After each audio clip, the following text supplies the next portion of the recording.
ଅନେକ ଅନେକ ଶୁଭେଚ୍ଛା ଓ ଅଭିନନ୍ଦନ ବନ୍ଧୁଗଣ। ତତେ ଦୂରରୁ ଦେଖିବା ଭଲରେ କାଳିଆ, ଦୂର ଜଣାଇବା ଭଲ। ଯଦି ଏହା ସତ ତେବେ ପାପୁଲିଏ ପାଦର ପ୍ରାର୍ଥନା, ପାପୁଲିଏ ପାଦର କେତେ ବାଟ। ତେବେ ଆସନ୍ତୁ ଏହି ମର୍ମରେ ଶୁଣିବା ଗୋଟେ କୁନି ପିଲାର କିଭଳି ଜଗନ୍ନାଥଙ୍କ ପାଖରେ ପାପୁଲିଏ ପାଦ ନେଇ ଭକ୍ତିର ଏକ ଆକ୍ରୋଶ। କବିତାର ଶୀର୍ଷକ ପାପୁଲିଏ ପାଦର ପ୍ରାର୍ଥନା, ରଚନା ଓ ଆବୃତ୍ତି ଦୀନବନ୍ଧୁ ସାହୁ।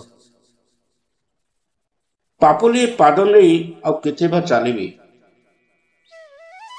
ପାପୁଲିଏ ପାଦ ନେଇ ଆଉ କେତେ ବା ଚାଲିବି, କୁଆଡ଼େ ବା ଯିବି ଭାବୁଛି ଆଉ ନୁହେଁ। ଏ ଦୁନିଆ ଜଗନ୍ନାଥମୟ ଯେତେବେଳେ, ଭଲ ହେବ ଏଇଠୁ ତମକୁ ଥରେ ନିରେଖି ଚାହିଁବ।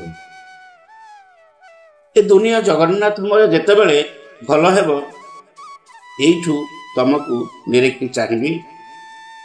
ପାପୁଲିଏ ପାଦ ନେଇ ଆଉ କେତେ ବା ଚାଲିବି, କୁଆଡ଼େ ବା ଯିବି।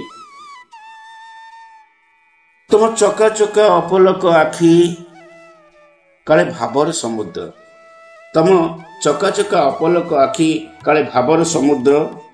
ହେଲେ ପାଣି କାହିଁ, ହେଲେ ପାଣି କାହିଁ, ସବୁ ଖାଲି ମନ ଗଢ଼ା ଗପ, ସବୁ ଖାଲି ମନ ଗଢ଼ା ଗପ।